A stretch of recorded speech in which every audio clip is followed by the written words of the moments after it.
Oh boy, oh boy. Hello, Twitch and or YouTube. Welcome back to my stream. This is the Josh saw himself on a YouTube video and realized he never makes eye contact with the camera edition. So I'm going to try to practice making eye contact with the camera. Let me know if that's disturbing or going well for you. But hello, everyone. For those who are new, welcome. I'm Josh. I'm a full-time open source maintainer and independent, not with any particular company. I work generally in the TypeScript ecosystem.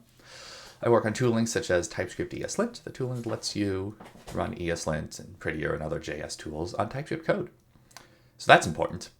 I also do a bunch of assorted other things, got a bunch of other projects. You can find out more about me on joshwickygoldberg.com. I'm Joshua K. Goldberg on all the things. Got a lot of projects here, need to add more soon.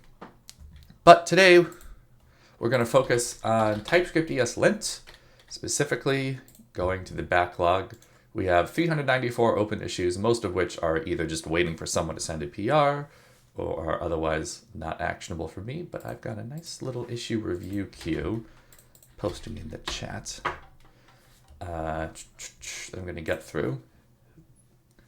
I got a nice little bookmark for it. Now that issue review queue is not 100% correlated to all the things I want to tackle because some of these things aren't actionable. For example, we got this pinned issue about how the indent rule, which is like a formatting rule, isn't fixable for unless someone wants to send a whole override or like rewrite. Learner, I was wondering if you'd be able to attend a little more easily today. I hope this time is better for you. Oh, good. What's the exam on? / good luck, have fun. Always happy to see you. And for anyone else here, always happy to chat. Welcome to the stream. Talk about TypeScript, open source, life, development. Yay, I'm glad. I would try to do this more often, but for me, this is 9:45 a.m. and a little. I normally try to get up way earlier than that, but not always goes well. Ooh, SQL. I haven't done SQL in ages. Good luck. All right. Yeah, we actually don't have too many issues left to get through. The next thing that isn't filed by me is, I think, issue 7527. So let's get started on that. Consistent type imports incorrectly suggest import type on import assertion. Filed 3 weeks ago, no one's responded. Whoopsies. I also always post everything on the social medias, the things. So first up, an issue about... what is it? Consistent type imports and type assertions. A fun new feature. Fun feature, relatively new feature in JS. Okay, dokie.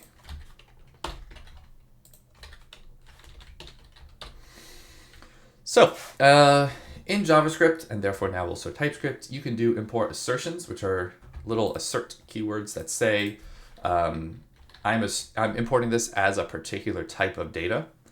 That way the runtime and static analysis tools can tell what shape that thing is supposed to be. Oh no, why is this taking forever to load? That's not good.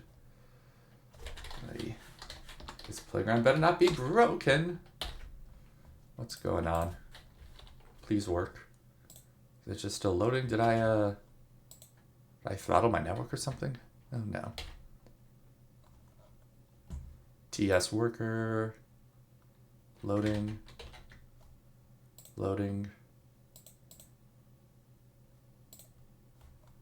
Let's undisable cache to hundo. Response is blank. No, it's just a huge file. Editor.main.js. Why is this file taking 20 plus seconds to load?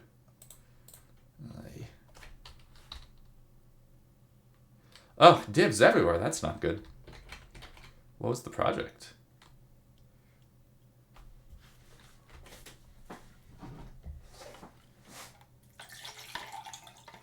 By the way, water break. Forgot to pour myself a nice big old glass of water beforehand. Now you get the ASMR of me pouring. Cool. Microservices, large web app, divs everywhere. Sounds like a recipe for trouble. Okay, it loaded, just took forever. Must have been like slowness on the Microsoft servers or something. All right. Look at this fun little bug that I've seen in Chrome recently. Yeah, in my experience, people poop on HTML, CSS a lot, but most projects I've seen that have HTML, CSS are not implemented well. I'm saying most, not all, because that's true, and also so that no one listens to this who I've worked with previously and thinks, oh no, it's me. It's probably not you if we work together. I have high opinions of most of the people I've worked with. But yeah, oh my god, 12-year-old web, especially the older ones. It's... yeah. A lot of people do a lot of bad practices. They instead of making a design system or component library, they just have copy pasta styles everywhere, or they do really weird float and position absolute instead of flex or grid. It's unfortunate, especially older stuff. Yeah, unfortunate. But all right, so this is saying consistent type assertions incorrectly suggest import type on import assertion. They expect no complaint for when your import starring as JSON assert type JSON. Type import assertions cannot be used with type-only imports or exports. So from ignoring the fact that assert may or may not be allowed with type-only, our rule just says, okay, if you're only using this as a type, let's fix it to say type. But type isn't actually allowed. Import assertions cannot be used with type-only imports or exports. Okay, so this seems like a pretty straightforward bug to me. That's just our rule was made before import assertions. So yeah, seems like a good first issue to me. Oh my god, 12-year-old. Oh yeah, back in the day, over a decade ago, we had to support IE whatever, older than 11 even. I once worked on a web app that had to support IE 10. This was 7 years. I want to say this was Sway. We had to support 10, part of Office, because there were ways that SharePoint pages would have iframes that embedded Sways, the documents, the web app, and that form of embedding knocked the browser Internet Explorer and Edge down to compatibility mode for IE 10. What a nightmare. And web apps are so much better to develop on now that we don't have to support really old stuff as much. No one should ever... Yeah, the user agent should be an implementation detail. It's that you don't care about, really. Whew. Enhancement, require wait, add options to ignore overrides methods. Let's move on to this one.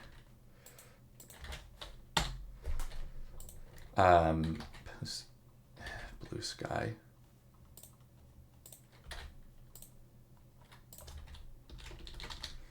Love finding a good first issue, which is true. Love it. You always want to have a few of those hanging around in your project so that new folks can hop on a little more easily. But okay, add option to ignore overrides methods. Next up, a request for require awaits. These tend to be tricky because async await and asynchronous code and promises can have weird, surprising nuances. So who knows how this is going to go.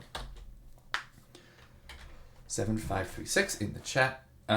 Require awaits is one of our rules. Disallow async functions which have no wait expression. It extends the base ESLint rule, so ESLint has its own require awaits. And then we use type information to add support for async functions that return a promise.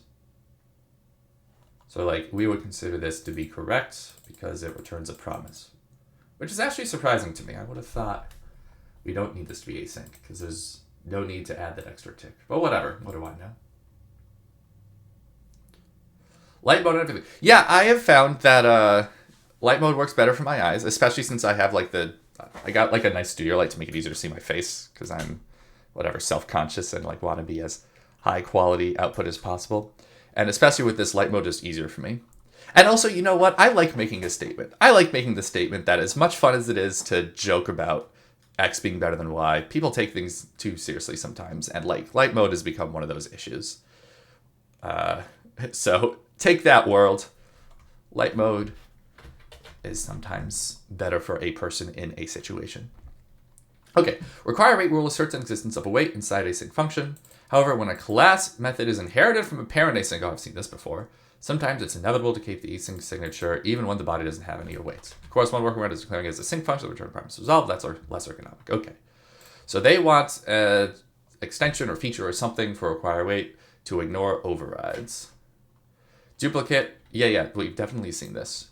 False positive when implementing async interface with sync function. This is about class overrides. The other issue, the older one that we marked as working as intended, is about an interface. Same thing. Your class or function or whatever is adhering to a type. That type says the thing returns promise or is async, and then we say shove off. Yeah. So Brad was actually commenting on this. Oh, I gave a thumbs up. So, oh boy, long post. Let's zoom in a little bit. Let me share a motivating example instead. We're using an RPC framework that generates implementation stub types of interface that contains RPC signatures from an RPC spec file. And the server is supposed to implement them, similar to nice gRPC, so borrowing that as an example. The RPC call signature is async because commonly the server has to make database blah blah blah calls.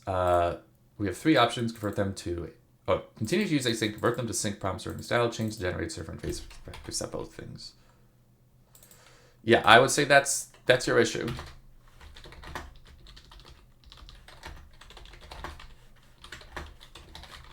I think that's the right solution. The server-generated interfaces are forcing you to do something you don't need to do. Explicitly return promises from your functions. But there's nothing inherent to the code patterns that need your functions to be async. Async return promises. Yeah. We've seen this also with async functions in frameworks such as Next.js. What was it? Get server-side props async? Nah, async.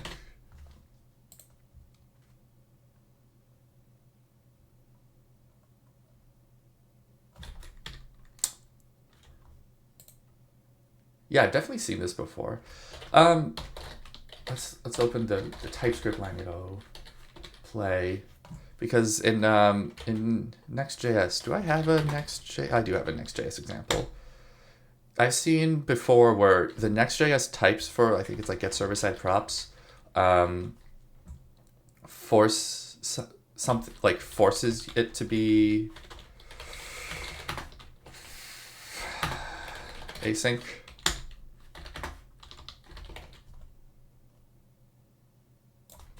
Whatever, it's movies, it's like whatever, empty, it doesn't matter. Like I'm just going for the types here.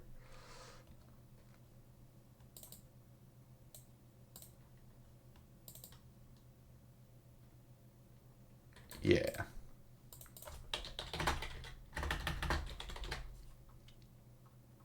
And this is wrong. Like Next.js types are wrong to do this.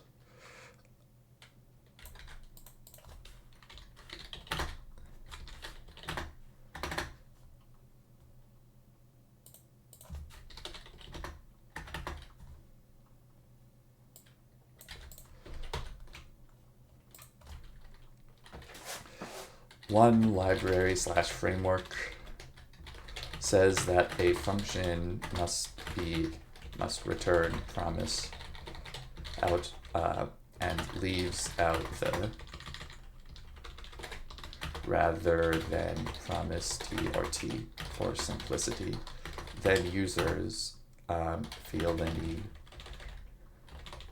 which forces users to unnecessarily provide async functions when they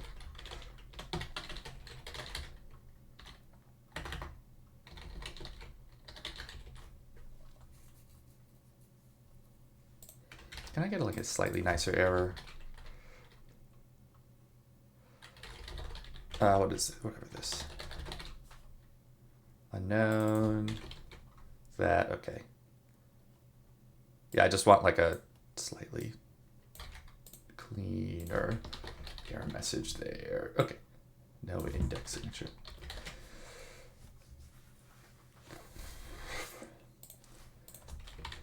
So closing as this as Josh said, this isn't quite a duplicate of, what's the other thing we were talking about? 7450 is highly related, closing for the same reason. TLDR. The rule is right. The function, the eighth issue, the rule is right and the types are wrong. Close as not planned. Yeah!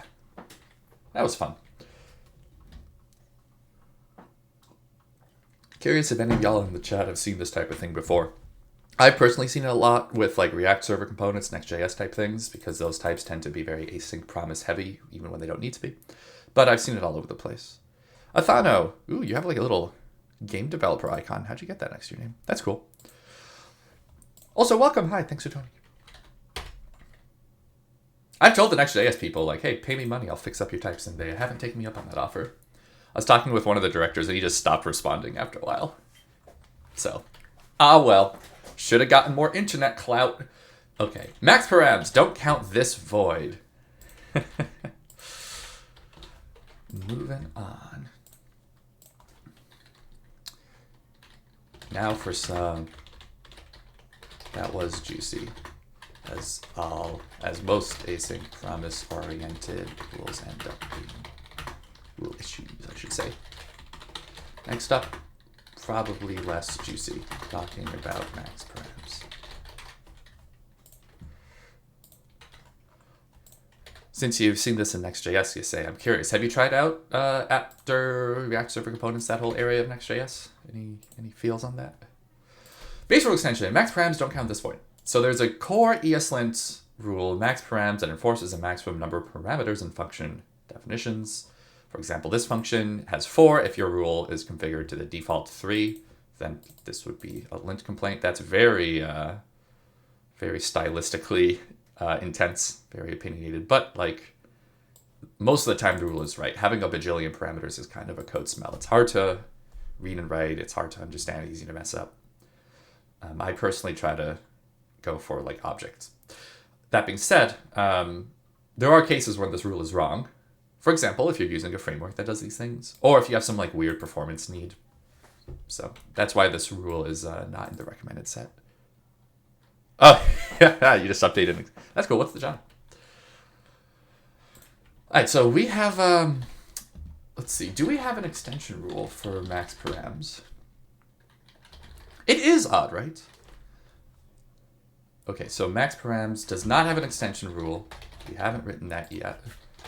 And by extension rule, I mean our own version of core ESLint rule that's augmented or forked or whatever to support some TypeScript-specific thing. Please fill out the template. By the way, this is one of my favorite little in-jokes that I've ever done in open source land. Please fill out the template. First of all, I added an emoticon, like old style emoji, the frowny face. And also the color is poop. It's literally the color is poop. RGB 122, what is it? 122.89.1. Is poop.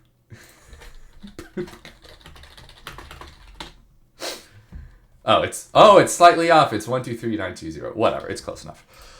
Oh, you're about to do the workshop. Good luck, learner. You got this. Have fun with sequeling. Ooh, open source graphical library for Neo4j. That's awesome. That's good work. Thank you for doing that, Athano. Athano. How do you prefer that?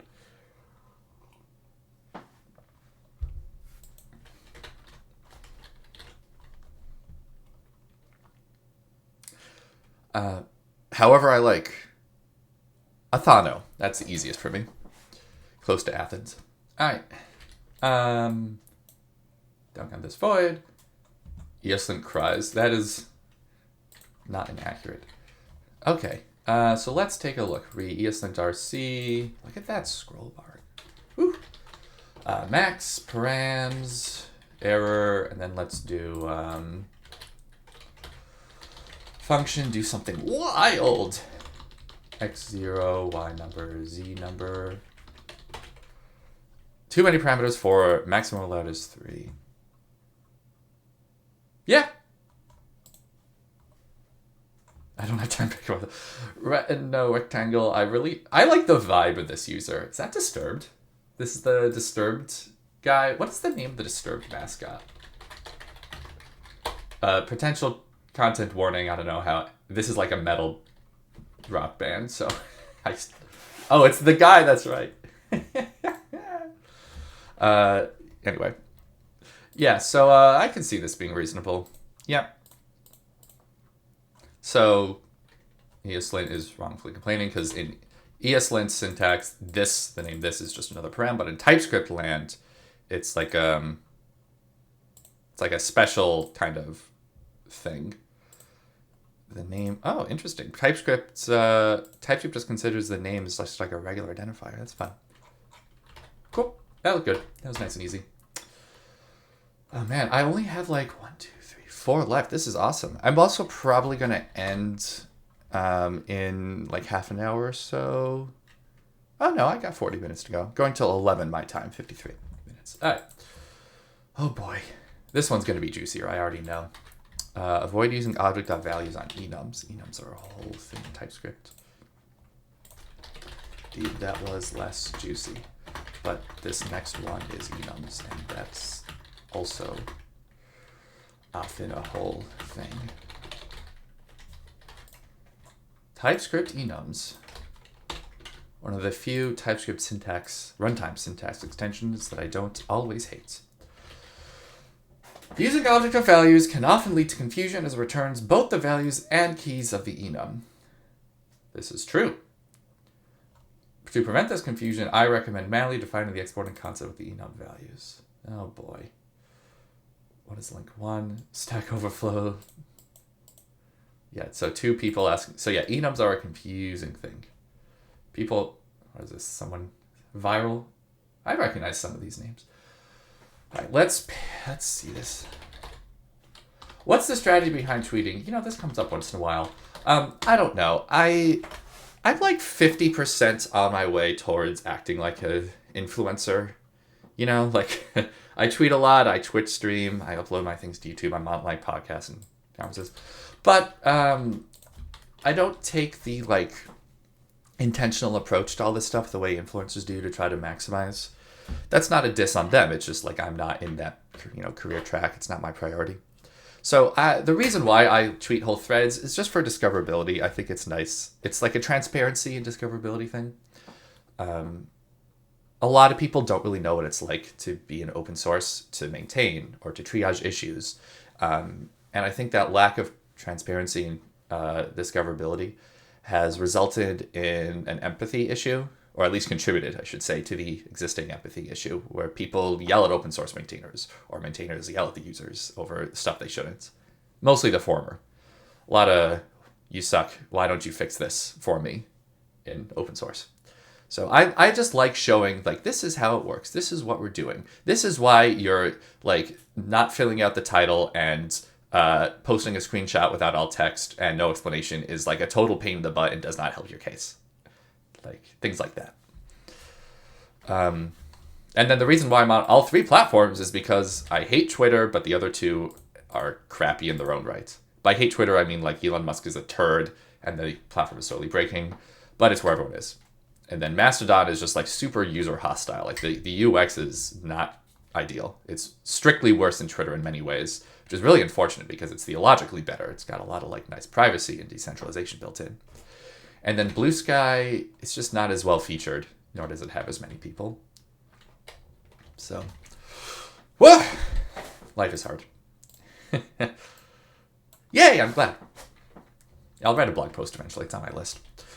Big list. All right, so they're saying avoid use object values on enums. Actually, let me pop over to the TypeScript playground because it has a run thing, which we have not gotten around to doing. So, oh, I already had an enum open. Let's call string values, and then I'll make an enum with numeric values. First equals 0, second equals 1. So let's console.log numeric values, object values, numeric values. Let's do the same for string values. Run. So we see here that for numeric values, it's an object that has, oh, I meant to put string values here. Have fun lurking. Thank you for hanging out. I appreciate it. And chatting, I like that. You know, I'm just gonna log enum, unknown, console.log, object, enum objects, object.values, enum object. Put a, yeah.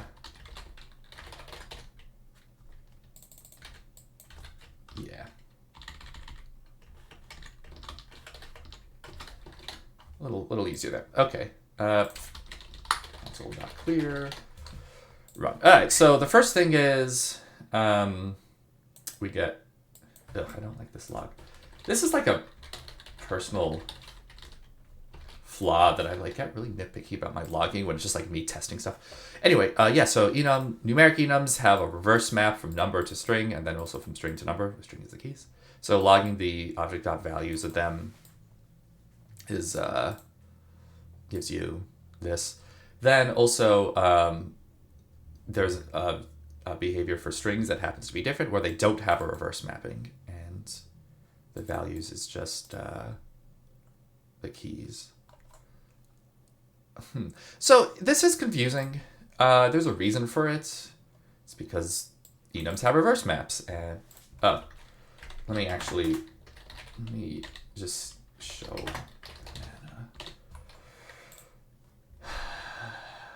Yeah, string enums don't have reverse maps. Numeric enums do. So what is it? What is the reason though?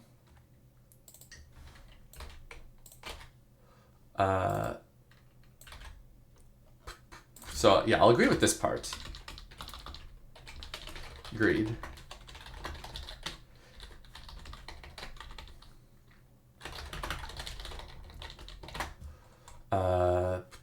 As it returns both the values and keys of the enum. That's only true for numeric enums. Just posting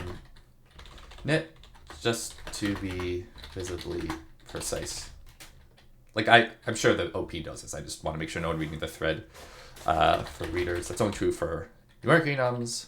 String valued enums don't have the reverse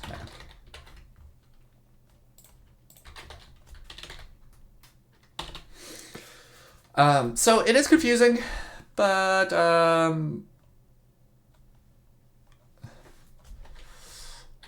I don't know that, although enums are confusing, I don't know that this is something we really need in TypeScript-eslint core.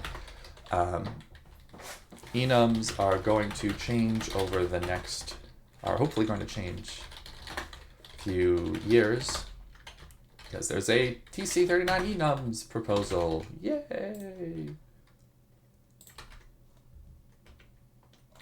Last modified 7 months ago. Yay!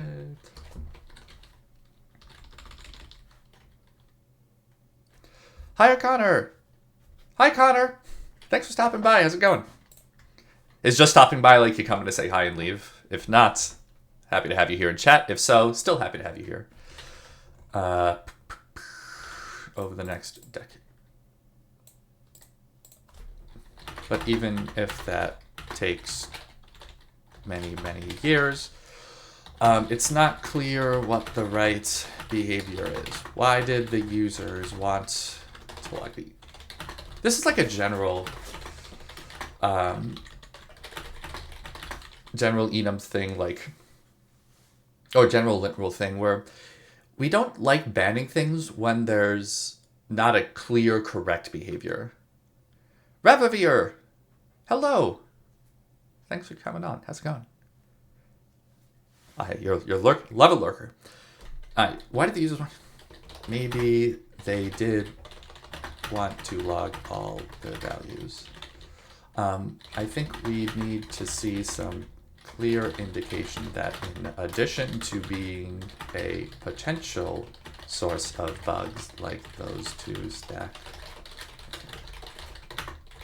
There's a canonical best way. Maybe not the best way, but like it's also a consistent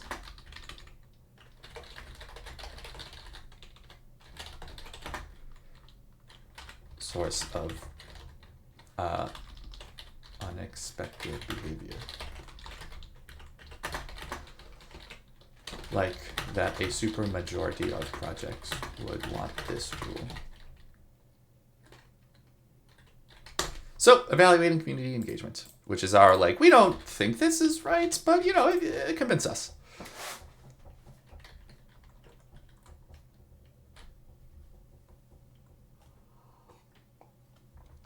Nowie, thanks for subscribing. I really appreciate 6 months in advance. Jeez. Tell me how I can thank you. So what is all this? Great question. Let me post in the chat my little summary. But hello, for those who just joined. It's been half an hour that I'm streaming, so I assume that's a few. I'm Josh. I'm a full-time open source maintainer. I don't work for any particular company or group. I just work around in the TypeScript ecosystem, general web dev. The biggest project I work on is the one we're currently going through the issues queue of, typescript-eslint, which is the tooling that lets you run standard JavaScript tools such as ESLint Prettier on TypeScript code. I don't mind you asking how I'm making a living at all. That's like one of the, probably the most common questions. Great question. Yeah, fun. Telling people to provide a viable reproduction case 3 times a day. 30 times an hour. So I post every 6 or so months my latest financials, but I recently passed New York City minimum wage. Very pleased about that. I also have a spouse who has like a real tech job and health insurance, because that's important where I live, the United States. But I have a few different income streams. One is my book, Learning TypeScript. Buy it. It's my favorite Learn to TypeScript book out there now. You don't need to know types or TypeScript or type systems or anything, just JavaScript. I also have personal GitHub sponsors. GitHub.com sponsors Joshua K. Goldberg. 68% towards my 50 monthly sponsors goal. I worry that it'll skip 69 and go straight to 70. 69 is a funny number. Teehee. I also get money from the Open Collective for TypeScript-eslint. That's, I think around, I want to say the finances are public. So let me just show what we've been doing. Yeah, so I get from specifically here, it's not technically this number. That's like adjusted in some way, I forget. But yeah, like a little over $1,000. Maybe it is exactly the number. I also get money from TideLift, which is like a nice, oh boy, it's like a nice service that's like lets companies pay to a fund that goes to all of it. Anyway, like there are a few services like this, but basically people who sponsor me and sponsor the projects I work on, and then also buy my book. Twitch is not a huge amount of revenue. Let me see if I can get you the analytics from me. I'm curious about it. Settings, stream. Where's the monetization? Earnings. Here we go. I don't know. I haven't seen anyone post this or show this before, but like this is what I get from Twitch. So right now it's like $30 accumulated for the last month. I don't know what happened on Monday, September 11th, but it was nice. I got $14 that day alone.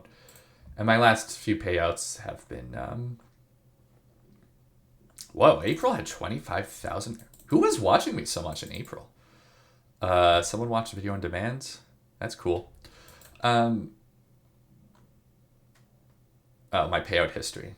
Well, see if I can verify. Probably gonna be 2FA behind the scenes. Oh no, it just worked. Okay. Yeah, so I get like every few months like $30-$60. It's not that much. You used to stream then had a kid. Love it. Congrats on the kid. I'm just going through the chat. Do I get a decent percentage? Oh, thanks for answering. So in 4 months, I'll get the $250. Woo. How many Lamborghinis do I have? Yeah, it's a good joke because I don't work in PHP, so I have none. Just kidding, just kidding. We have a Subaru. I really like it. Although the Android Auto app is kind of annoying, so I guess that's Android Auto's fault, not Subaru's fault. We really wanted like a self-parking car. I hate having to parallel park. I'm actually really good at it now that we have a backup cam, but infrastructure is just not there in Philadelphia. I get a Prius Max from TypeScript because it's better for the world, right? Just like TypeScript. Never been a big car guy. But yeah, actually, I have a blog post. It's not up to date. It's relatively old at this point. Here we go. My plans for 2023. Goal, personal accountability. Oh, geez, I don't even remember. Did I mention money? Oh, I guess I didn't mention money here. Well, anyway, 2022 in review. Minimum wage. Yeah, here we go. Subaru brand, great stuff. Their cars are legitimately good. They should sponsor me. I will say though that I'm about to start earning more money. I started contributing to ESLint core more regularly, not to be confused with typescript-eslint, which I'm really excited about this, and that's a paid thing for me now. Conference talks are not a big source of income actually. Very few of them reimburse. The nicer ones sometimes do. But they do pay for travel and then meals. So in a way, like they're saving me money on meals. I see conference talks much more as indirect income or like a lead type of thing in the sales sense, because they give me more exposure to the world. They introduce me to more people. They convince people that I'm cool and worth funding, that type of thing. And they let me promote my projects and good practices. So it both lets me promote my projects and apply the things I want everyone else to do to their code base, which makes me happy. Anyway, this was fun. Always happy to chat, but I do want to do these things. Prefer nullish coalescing. Let's look at this issue. So yeah, just to recap, this stream is me going through a lot of the different tasks I often do in open source, such as going through a large list of issues and triaging them. What? Why is that? Why is it not? What? What's going on, Blue Sky? Dude, this app. We've hit enums and async 08. Might as well touch on nullability too. Yeah, the what is it? The 4 horsemen of TypeScript typing apocalypse: enums, async 08, nullability, and generators, I suppose. There are way more than 4 horsemen in this apocalypse. Okie dokie. So, they have an issue with the prefer nullish coalescing rule, which says instead of or, like pipe, you should use question mark, which is a little more safe around null and undefined. So this thing only goes to the thing on the right if the left-hand side is null or undefined. Whereas or will also go to the thing on the right if the thing on the left is falsy, such as empty string or the number 0. And here we're saying, there's actually a simpler syntax. Declare const foo string or undefined. So I promise you, TypeScript, this thing exists. Foo or a string. Don't we have an option for this? Let's take a look at the... Welcome back. I gave like a bajillion answers to all the questions you could ever possibly want to ask while you were gone. Sorry. Ignore primitives. Okay, so we do have a thing for string. So ignore primitives. Just confirming. Ignore primitives, string true. Okay, a little state issue there. So what are they actually asking for here? Knowing that false primitive is not when the static type is primitive. What? The docs say this is the correct code with ignore primitives, string false. Oh my god, are the docs backwards?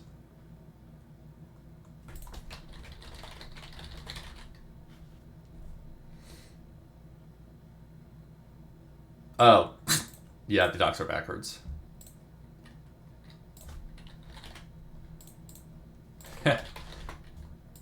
Ah, yes. I think the docs are backwards. Thanks for pointing out. Because yeah, their code does pass linting when we say ignore print string true, because if you want to ignore strings, you should. And then the docs are just wrong. The docs say it's incorrect when we ignore strings. Okay. CC, and then when we was the last, I'm guessing this is when they were last touched. No. Let's look at the docs for preferred knowledge coalescing. This is a funny thing. It's been like 40 minutes and I finally am opening the repo. I haven't needed to yet. Prefer knowledge coalescing.md. Ignore primitives. So I'm just looking, when did we last touch this line? It was in PR 6487 by Amro. Oh, I recognize Amro. Amro's done a bunch of good work. Just making sure I'm not missing something.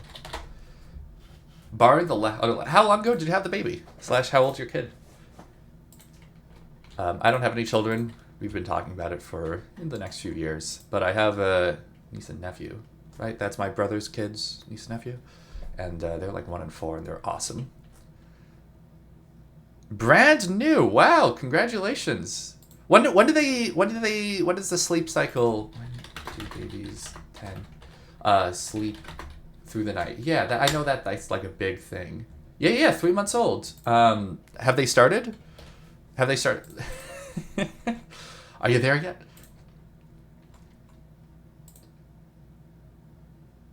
Huh, that's new. Look, I already have insomnia, so maybe I'm just not going to be... No, I know it's going to be a big thing. A whole situation. Oops, didn't mean to close that. Connor, your kid is 10 years old. That's wild. 10 is when they start becoming a preteen, right? It's all downhill from there. I used to work at a kids camp, so I feel like I'm privileged and can insult children as a whole. Ooh. This one looks fun. You're always on alert. Every little noise wakes you. That makes sense, right? I'm already kind of a nervous person, so like having a kid who can literally kill themselves if they like do something incredibly stupid and weird without me noticing, that is scary. Oops, forgot to post this one. Oh, and I didn't post a description. I was just like, link. Okay. More promises. Yay.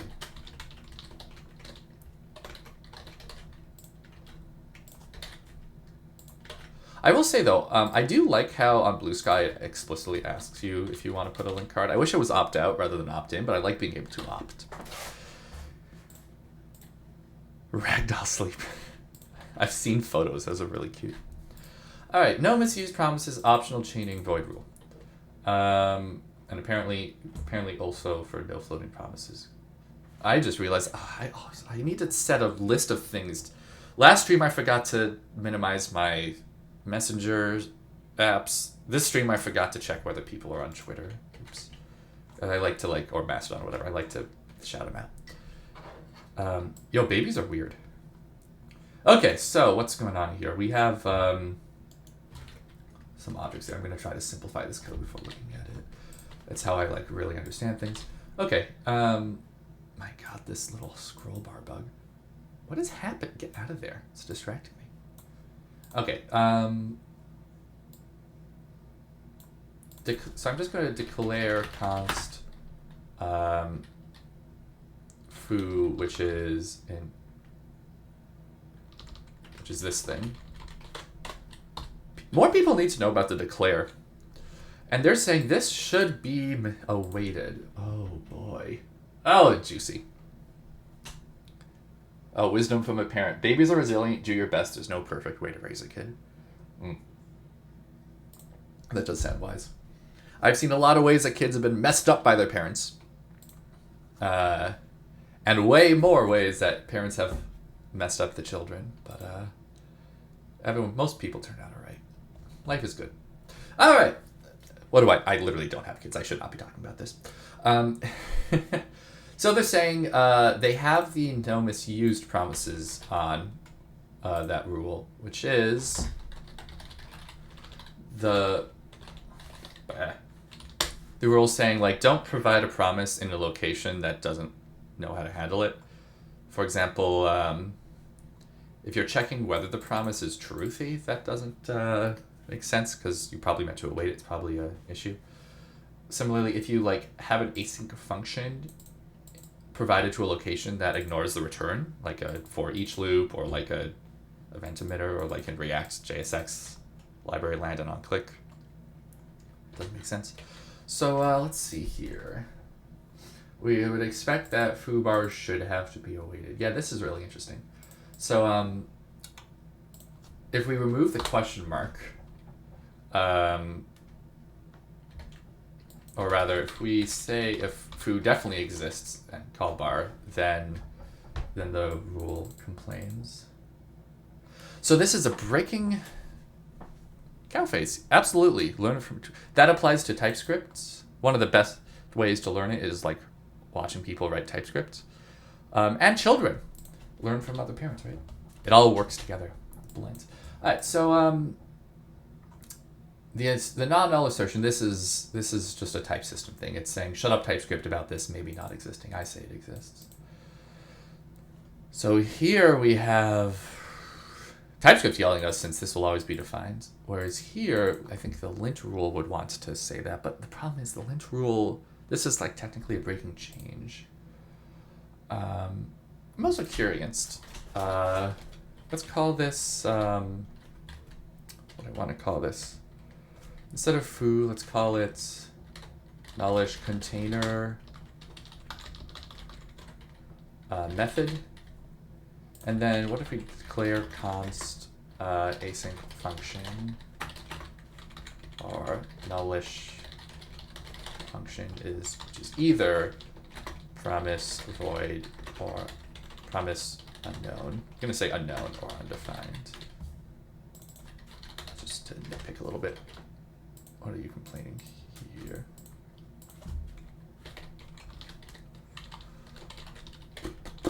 If nullish function.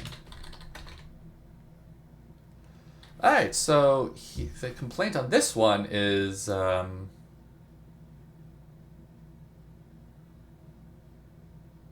this even give a lint complaint? It does.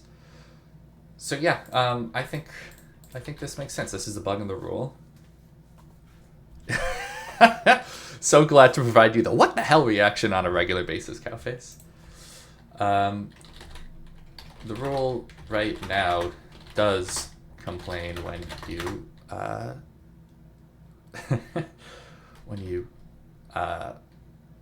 call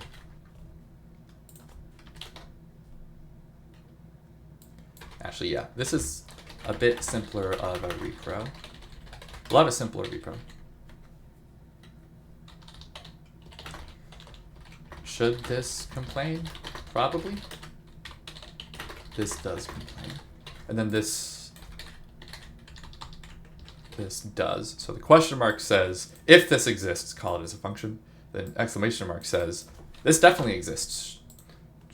Call it always. So question mark dot is runtime. Exclamation mark is just TypeScript land.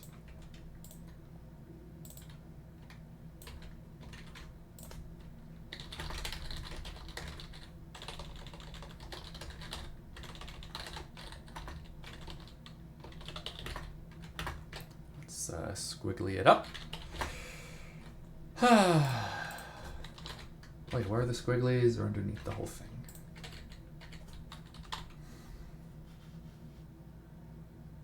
What? Did OBS freeze? Oh, thank you for saying something, Nowie. Oh boy. What? What if I close the tab? Oh, OBS. Alright, prepare to see my face.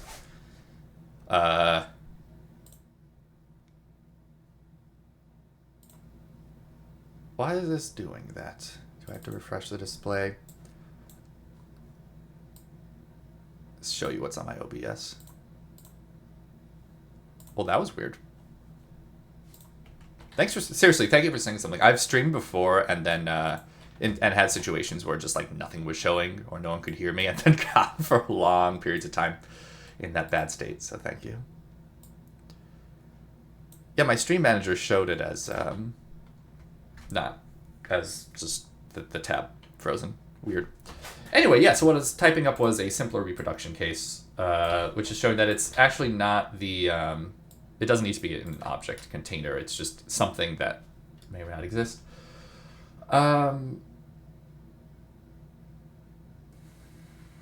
Actually, wait, the repro, I'm wrong. The repro, these aren't the same because this is just a function that returns promise unknown.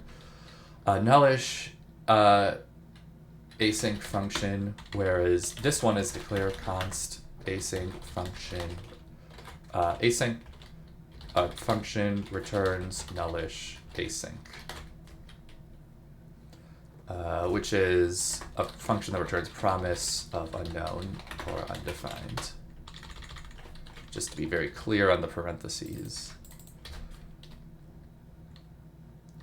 Should this complain? So actually, neither of these complain right now.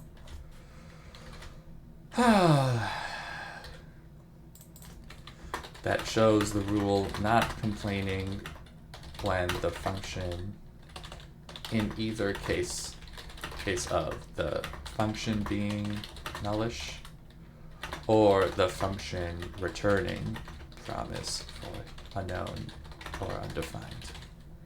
It's tricky. This is tricky. Should the rule, because this is actually a valid JavaScript pattern, like to check whether calling something created a promise. So I think we definitely want to give people the option to flag this case, but I'm not sure. I'm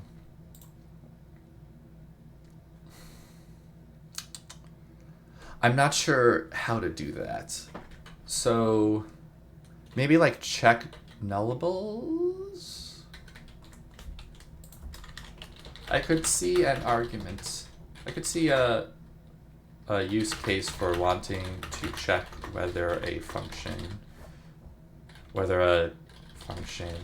produced a promise or not. But it feels like that's a bug, so agreeing with the issue.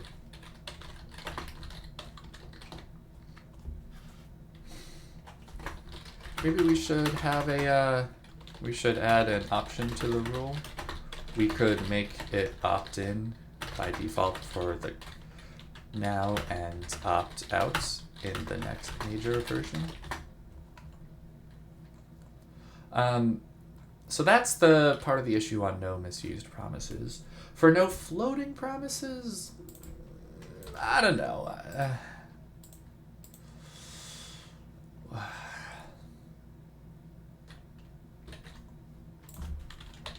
Let's no floating promises. Would you be open to filing a separate issue? I think we want to track them separately. CC. For both, CC triage team would like to hear more opinions.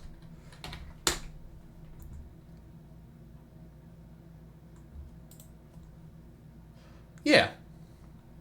Yeah, I think I have an answer here, which is that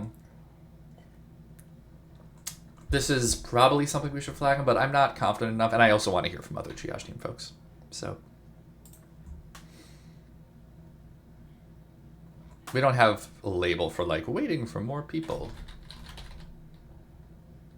Yeah. Oh well, no like in discussion label, but cool. Oh boy. Oh boy. Excuse me. Whew. And would you look at that? I got through all the issues I wanted to. Everything else is either filed by me or something that I said someone else look at too.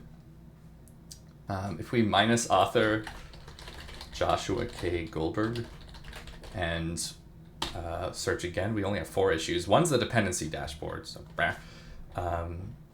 one we just looked at. The other I think I looked at last stream. No false positives. Thoughts, Eslint triage team. Oh, Brad got a +1. Oh, love the question in chat. We'll get to it. Let me just post here. Just stumbled upon this. Brad gave the thumbs up. I don't know who Benoch9 is, but nice. So Ugh. Look at that blue sky error. I should write an AI tool or something that just finds all the times I find a bug in blue sky or other tools. Aha. Found a thumbs up from another thumb grad in this. We'll complete the triage. Cool. So, for this one, I forget some of the details, but basically, did we want to mess around with the options to make it more granular and correct how they refer to parameters versus arguments? Fun fact, there's a difference between a parameter and an argument. Function, long stuff, a number, b string. Inside the function and in the declaration, these are parameters, the parameters of the function. Whereas when you call it, these are arguments, you give arguments. And so many tools use the wrong word or use them interchangeably because, like, who can remember this level of nitpickiness? But there is a technical difference. All right, yeah, so triage, accepting pull requests, and breaking change. Hooray. But okay, first of all, hi, welcome, Synecdoche? Synecdoche? This doesn't feel like a misuse to me, but sometimes lint rules are more about enforcing consistent patterns, so there might be worth in that. Yes, absolutely. It's a really tricky area to work in, using lint rules for consistency. Now he took the words right out of my mouth. There's a thin line between enforcing practices and being annoying.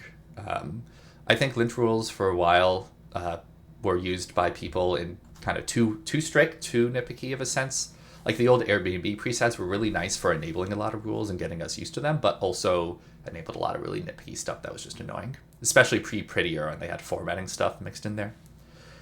So yeah, we try to be pretty gentle when it comes to stylistic things. Like most of our stylistic rules are you have to opt into it. It's in like a separate preset, and then they're all configurable. Like unless there's only one clear good way to do it, we generally let people opt into whichever form they want. Oh yeah, and there has to be an autofix if you want to do a stylistic consistency thing, if at all possible. I mean, there doesn't have to be, but it's much better when there is. Yeah. Cool. So that's nice. Love to see it. Now that I've done the issue triage, let's see. It's 10:44 my time. I've got 16 minutes till I have to go. So I'm going to run a quick ad break so I can use the restroom, and then I'm going to move on to some pull requests, see if we got anything to do there. Cheers, y'all.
I got back right when the ad break finished on my stream manager. Love to see it.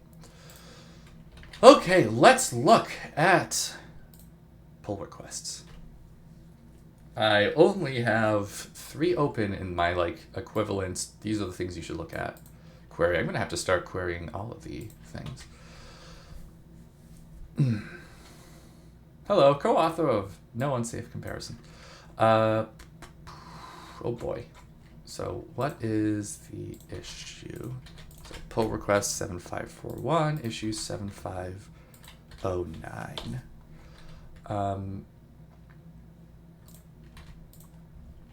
Look at you, blue sky. I think this will be my last thing today. Last thing for today. Moving on to PR reviews. Got just one in my high priority. Got in my quick bookmark. Cue bookmark. I've seen this person, Zamiel, so many places. Zamiel, if you're watching this, I like you a lot, James. You do a lot of cool stuff. Posting. Triage with it. What is this UI bug?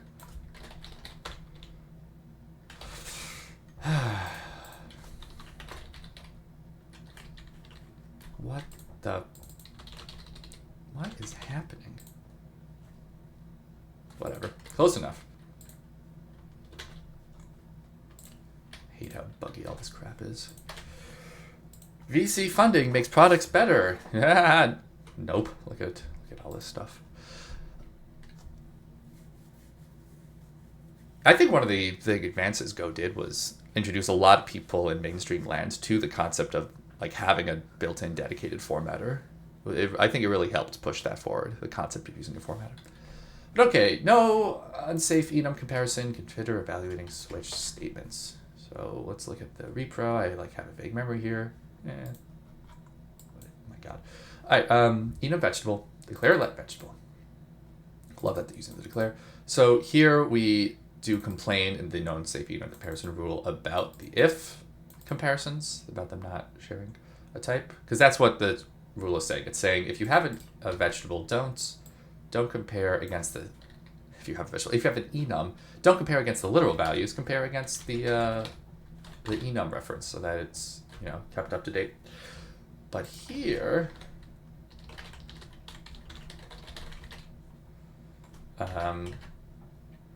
this should be an error, and it's not. So that's a thing. And yep, Brad marked as accepting PRs. Amaro and I now agree. Currently, rule handles comparisons, but doesn't handle switch statements. Makes the PR makes the rule handle both. Oversight and a bug. Feet instead of fixed, be more conservative. Feel free to change the wish. Yeah, look at these notes.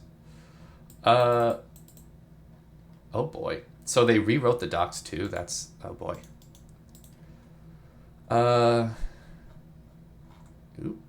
Missing some test coverage. Let's check this out locally.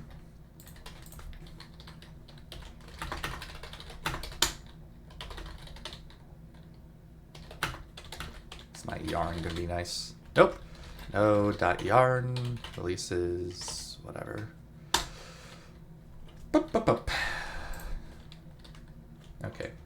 Let me know if this is too zoomed out for you. I find it a little hard to work when it's too zoomed in. All right.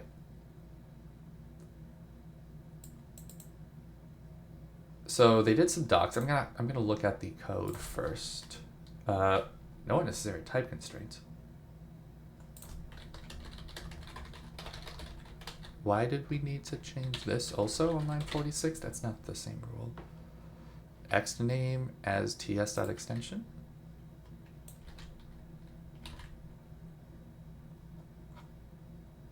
Doesn't seem to be necessary. Is this necessary for anything? I don't see any issues undoing the change locally.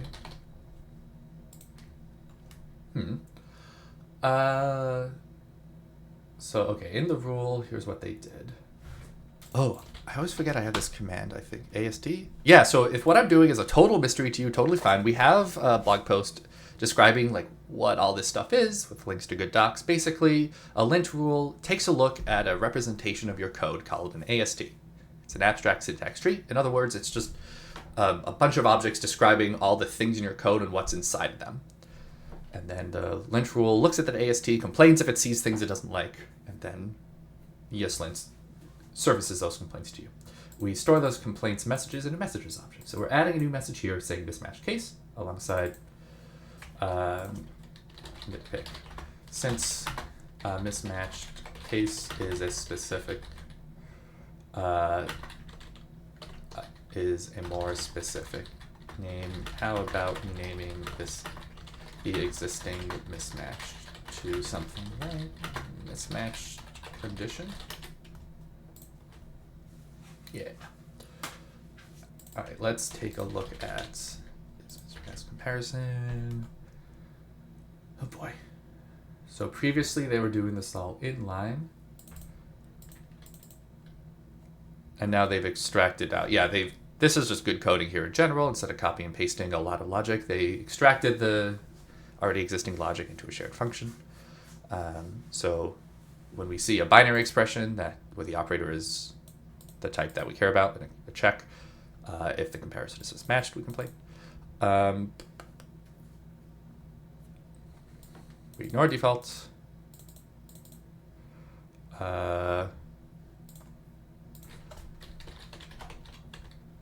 Testing. If. Yeah, so lack of coverage here. Is there no test for this? No unsafe enum comparison.ts? Test TS. Default.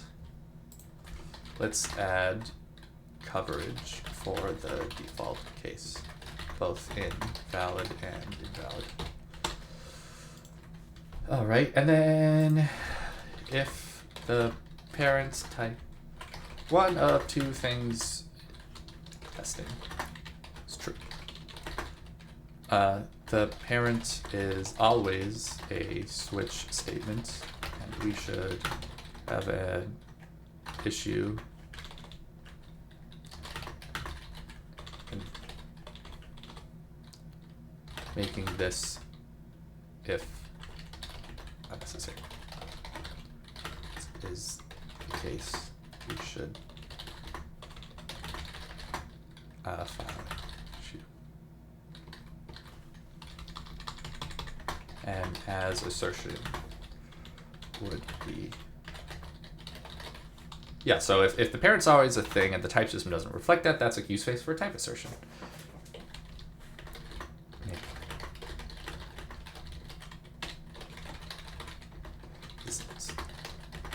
But if the parent isn't a switch statement, then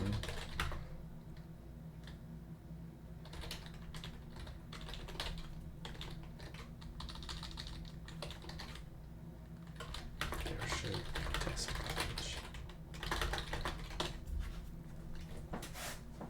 Cool. So actually the rule is pretty straightforward in the high level. Not the details yet, looking at those, but just high level. Ooh, this get type from node function. It's existing code. We have like a nicer wrap around this now. Anyway, yeah, so for binary expressions, comparison, switch case comparison.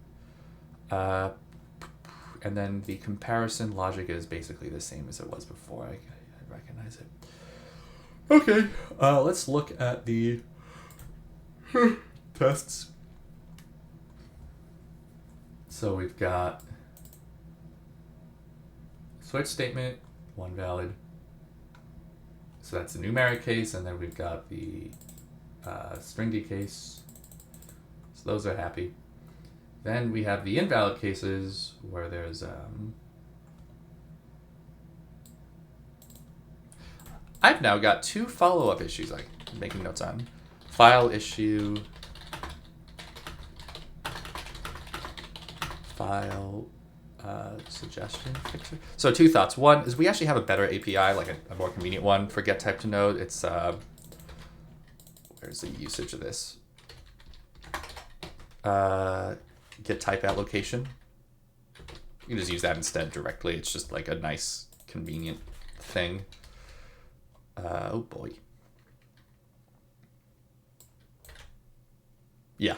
So that's like a nice cleanup, separate from this PR. It's existing code, not related to this PR. And then the other is that it would be nice if this rule had a suggestion fixture of like it sees what you're doing and could suggest, hey, did you mean to switch this to fruit.apple or whatever? But yeah, just looking at the test looks good to me, except for the lack of default handling, because this is missing test coverage. So cool.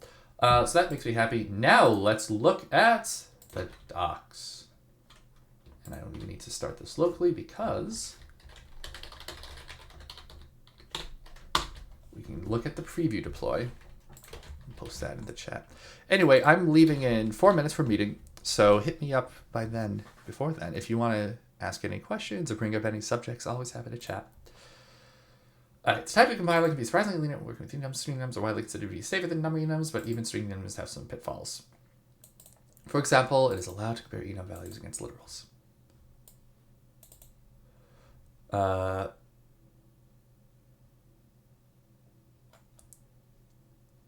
Enforcing properly typed enums, or resilient to enums swapping values. I'm just going to start nitpicking. Oh shoot, I meant to.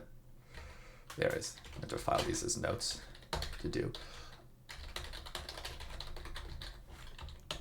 So it's not swapping values. No, let me actually. I'm gonna. Swapping is a little too precise of a term. Too precise, no longer accurate. So, and weird my terminology. Just changing, or more generally, any kind of changing, such as swapping.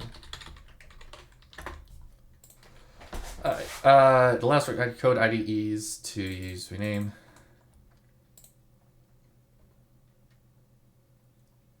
Without anything breaking. Just nitpicking that this is a little redundant to say. Also, I don't think redundant phrasing, I don't think you need an apostrophe there. You see, create TypeScript app is prepped for Oktoberfest. So many new issues. Yeah, I'm real excited about that. Got a lot of stuff going on there. And just for reference, it's a rename of my old template TypeScript node package. It's a quick start friendly template with a bajillion things built in, and I'm rolling it out to all my repos. If you look at the tracking issue on the CTA issues. Oh yeah, those migration tests are real annoying. I need to fix those. Thanks for reminding me. I'll try to get to that today. But yeah, I got so many repos to swap over. So I got most of these in PR. I'm gonna finish up soon, and then I'm gonna fix all the issues I discovered while creating those PRs, and then I'm gonna do another round of migration. Rinse, repeat until ready. Hopefully, it'll all be done before October. So all my repos will be prepped for Oktoberfest and good to go.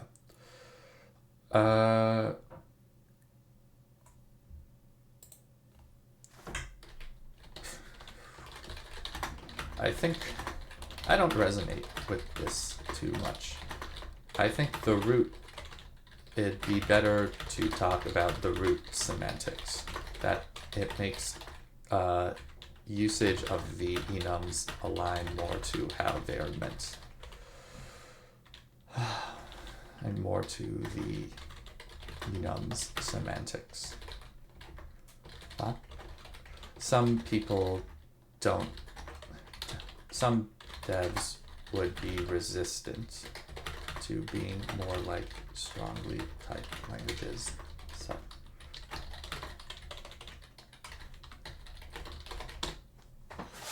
I'm running out of time. So actually, good timing. I can finish this now. Great stuff. Thanks for such a thorough look and overhaul. Actually, I wanted to praise. Always praise. Praise. I like how you extracted out the shared logic here. Good software engineering. Good craft.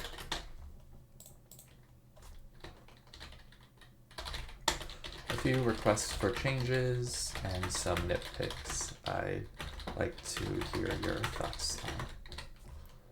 Awesome. Well, this was fun, everyone. Thank you for hanging out. I had a good chat today. A lot of good things to talk about. Yeah, Rust enums are quite different. It's a whole thing. So, if you want to post on the issue or a PR, by the way, be my guest. Yeah, thank you for hanging out. Let's find someone to raid before I'm more than a minute late for my other meeting. Anyone got any suggestions? None of the people I'm following are streaming, so I'm just going to look up TypeScript.